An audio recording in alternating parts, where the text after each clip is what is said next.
کسی بھی مہم جوئی کا جواب سخت اور تباہ کن ہوگا۔ طالبان رجیم نے لڑنے کی کوشش کی تو دنیا ان کا حشر دیکھے گی۔ تورا بورا کا منظر دہرایا جا سکتا ہے۔ پاکستان کے عزم اور صلاحیتوں کا آزمانا طالبان کے لیے بہت مہنگا ثابت ہوگا۔ وزیر دفاع خواجہ آصف کا دو ٹوک پیغام، کہا افغان طالبان کے زہر آلود بیانات ناقابل قبول۔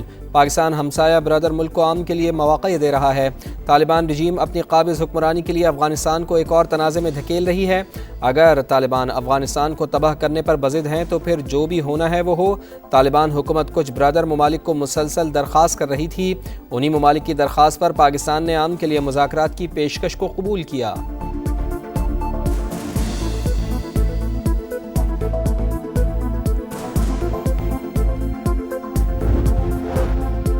افغان رجیم کی ہٹ دھرمی برقرار۔ استنبول میں مذاکرات ناکام۔ پاکستان کا دہشت گردوں اور ان کے سہولت کاروں کے خلاف بھرپور کارروائی کا اعلان۔ ترکی اور قطر کی ثالثی میں 4 روز تک جاری رہنے والی بات چیت کسی نتیجے پر نہ پہنچ سکی۔ افغان وفد نے دہشت گردوں کے خلاف ایکشن کی کوئی یقین دہانی نہیں کروائی۔ وفاقی وزیر عطا اللہ تارڑ کا ایکس پر پیغام۔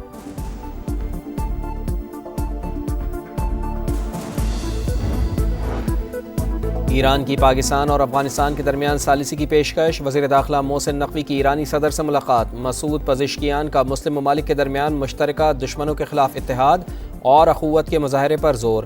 محسن نقوی نے کہا خطے میں کشیدگی کم کرنے میں ایران کے فعال کردار کا خیر مقدم کریں گے۔ تہران میں محسن نقوی کی افغان نائب وزیر داخلہ سے بھی ملاقات۔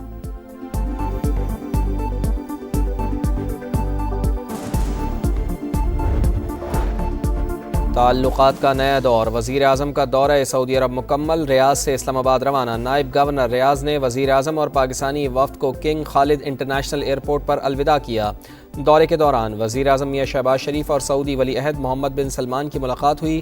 پاکستان اور سعودی عرب کے درمیان اقتصادی تعاون فریم ورک کا آغاز کیا گیا۔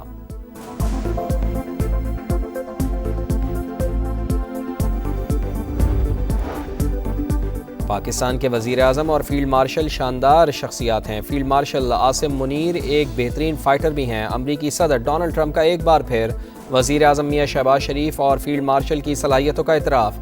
ایپیکس سی او سمٹ سے خطاب کرتے ہوئے بولے، مودی کو فون کر کے کہا کہ 7 طیارے گر چکے، تمہیں جنگ روکنا ہوگی۔ انہوں نے لڑائی روک دی اور 2 دن میں امن ہو گیا۔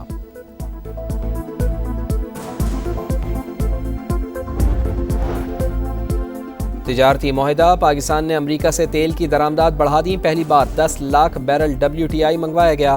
امریکی بحری جہاز ہب کے آئل ٹرمینل پر لنگر انداز ہو گیا۔ نومبر اور جنوری میں 10 لاکھ بیرل کے 2 مزید جہازوں کی آمد متوقع۔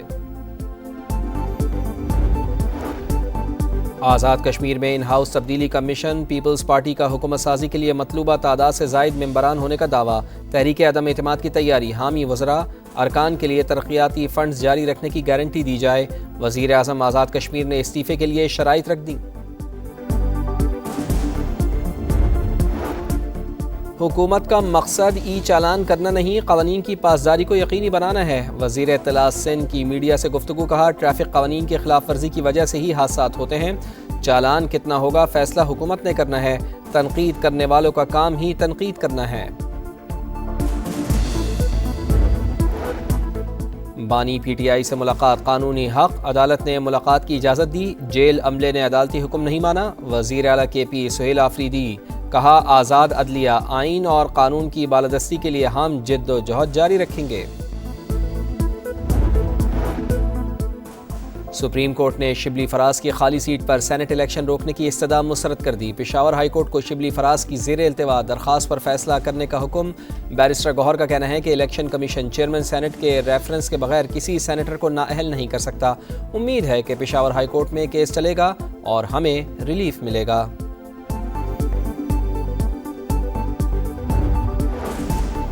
سربراہ JUI مولانا فضل الرحمان سے PTI وفد کی ملاقات۔ موجودہ ملکی سیاسی اور خطے کی صورتحال پر تبادلہ خیال۔ وفد کی پارلیمنٹ میں اپوزیشن کو متحد کرنے کے لیے کردار ادا کرنے کی اپیل۔ KP میں امن و امان سے متعلق قومی جرگے پر مشاورت۔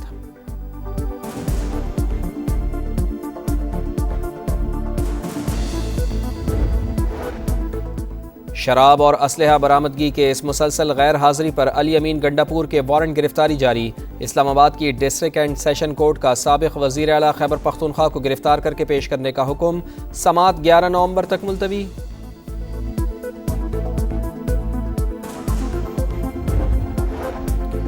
خیبر پختونخوا میں ترقیاتی منصوبے بعد میں شروع ہوتے ہیں، پہلے حصے بانٹنے کی بولیاں لگتی ہیں۔ وزیر اطلاعات پنجاب کا بیرسٹر سیف کے بیان پر رد عمل، کہا 40 ارب روپے کا کوہستان کرپشن اسکینڈل اس کی بڑی مثال ہے۔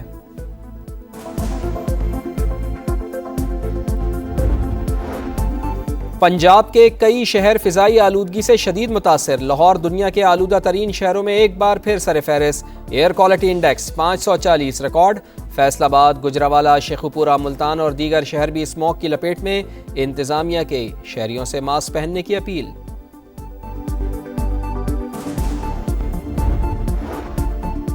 آلودگی پھیلانے والے عناصر کے خلاف زیرو ٹالرنس پالیسی، صنعتی ادارے ایس او پیز پر سختی سے عمل کریں نہیں تو قانونی کارروائی کا سامنا کریں گے۔ سینئر وزیر پنجاب مریم اورنگزیب کی تنبیہ، کہا صنعتی اور تجارتی شعبے کے تعاون کے بغیر اسموگ پر قابو پانا ممکن نہیں۔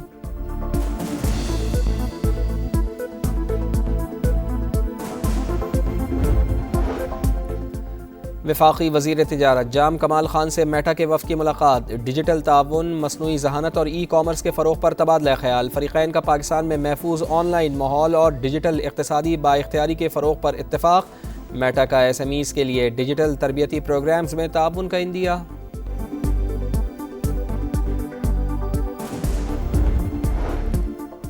پاک ترک دوستی ویک کی تقریبات کا آغاز، اسلام آباد میں پاکستان مونیومنٹ پر پرچم کشائی کی رنگا رنگ تقریب۔ چیئرمین وزیر اعظم یوتھ پروگرام رانا مشہود احمد، ترکیے کے سفیر نذیر اوغلو اور دیگر شخصیات کی شرکت۔ دونوں ملکوں کی دوستی کو عوامی اور حکومتی سطح پر مزید آگے بڑھانے کا عزم۔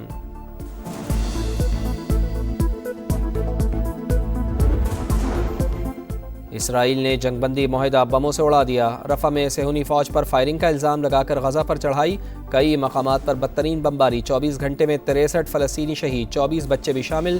اسپتالوں میں رقت آمیز مناظر، حماس نے اسرائیلی قیدیوں کی لاشوں کی حوالگی مؤخر کر دی، جنگ بندی پر عمل درآمد جاری رکھنے کا اعلان۔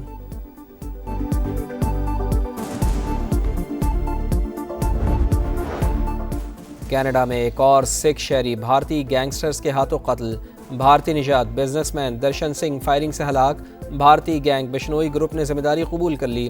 درشن سنگھ کو بھارتی حمایت یافتہ دہشت گردوں نے قتل کیا، قاتلوں کو بھارتی قونصلیٹ کی حمایت حاصل ہے، سکھ فار جسٹس کا رد عمل۔ اور راولپنڈی میں جنوبی افریقہ کا پاور شو، پنک ٹی20 میں شاہینوں کو 55 رن سے شکست، قومی ٹیم 195 رنز کے تعاقب میں 139 رنز پر ہی ڈھیر۔ ٹاپ اور مڈل آرڈر بری طرح ناکام، پروٹیئرز کو 3 میچز کی سیریز میں 1-0 کی برتری حاصل۔